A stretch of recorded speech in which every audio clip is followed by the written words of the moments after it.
The doseBadge should be fully charged before use. This may take up to 2.5 hours.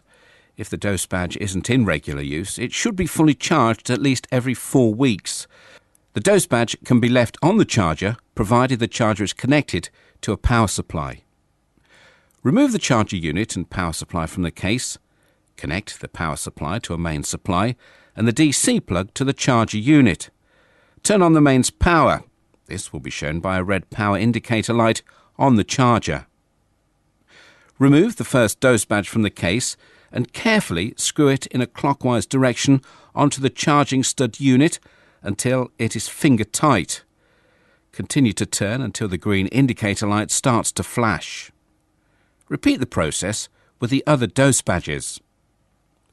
Once charging is finished, the green indicator lamp will stop flashing and remain on continuously. At this point, the doseBadge will be receiving a trickle charge to ensure the battery is kept topped up. As mentioned previously, to ensure optimum performance, the doseBadge should be left on trickle charge when not in use. So, to recap, no indicator light means the doseBadge isn't connected. Green indicator light flashing means doseBadge is charging. Green indicator light permanently illuminated means doseBadge fully charged and receiving a trickle charge. Before taking measurements with the doseBadge system, you should ensure the correct parameters are employed to meet your local regulations. This can be done using the DB Link 3 software or by choosing the appropriate settings in the doseBadge. Turn the reader on with the power button. To access the parameters, press the menu button. Use the up and down and left and right arrows to scroll to the parameter you wish to change.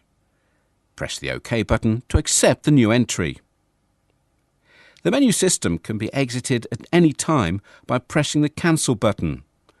It's possible to configure the following parameters: clock, time and date, time history measurement, criterion, time and level, threshold setting, time waiting, exchange rate, dual channel measurements, and dose exceedance. The configuration and options chapter of the user manual has detailed information about the available parameters and settings and an explanation of their function. Please note that the reader unit's parameters can also be configured using the DB Link 3 software. If the doseBadge hasn't been used for 1 hour, it will be in sleep mode.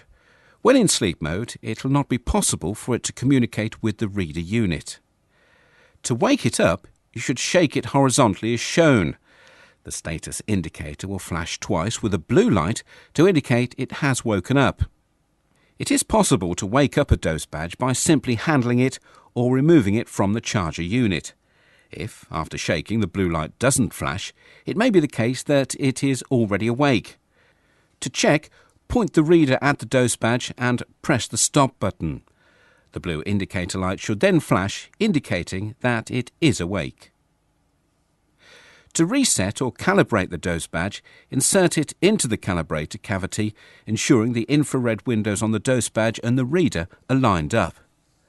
To reset, press the reset button on the reader, followed by the OK button. A timing bar will move across the screen to indicate progress. Note, this action will remove all previously stored data from the doseBadge memory. The doseBadge indicator light will flash twice to confirm the reset procedure is complete. To calibrate, press the Cal button. A timing bar will scroll across the screen twice to confirm successful calibration. Note, do not use a doseBadge until the reset and calibration procedures are complete. Secure the doseBadge to the mounting clip by sandwiching it between the doseBadge and the mounting plate.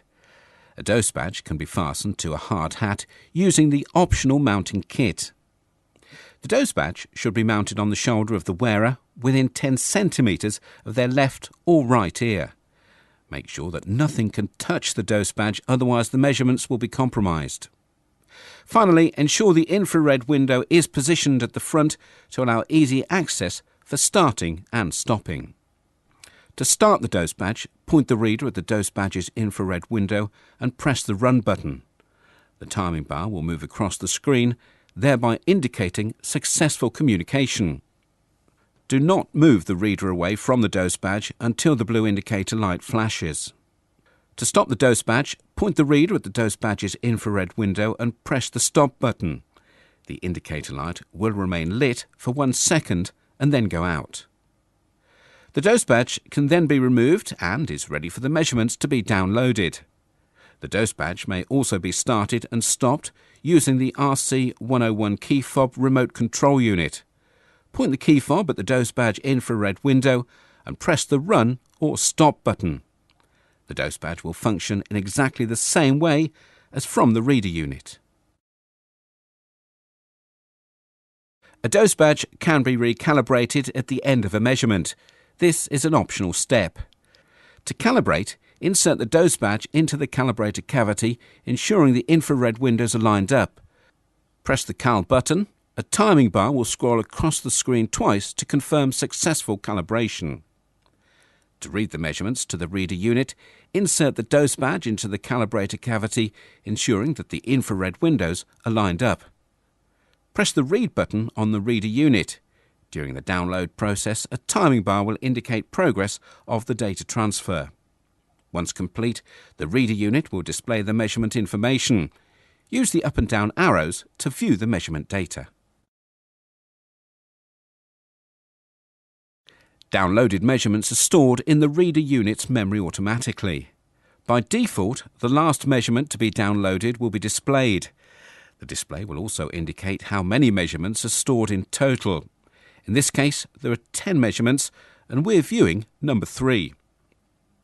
Use the arrow keys to navigate within the measurement data in order to change the views and information displayed.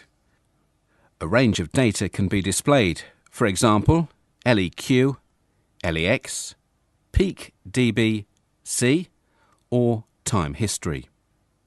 This information will change depending upon the configuration of the doseBadge. For example, if the doseBadge has been set for the OSHA noise measurements, the display will show LAVG and TWA. The information stored and therefore able to be viewed is determined by the configuration of the doseBadge. Before measurements can be downloaded from the reader unit to a computer, the DB Link 3 software must be installed. This section assumes you've already installed the software. If you haven't, please return to the main menu, from where you can select a section explaining the procedure and instructions on how to install and use the software. The reader unit is connected to the computer using the supplied USB cable. Make sure you've turned on the reader unit using the Power On button. Firstly, taking the end of the cable with the square connector, plug it into the reader unit, noting the correct orientation and taking care not to force it home. Then plug in the other end of the cable, the one with the rectangular connector, to a USB port on your computer. After you've opened the DB Link 3 software, it'll automatically detect the instrument. Select the download option on the toolbar to initiate the downloading process.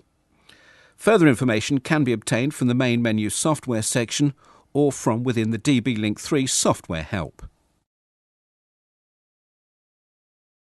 Your doseBadge and reader unit are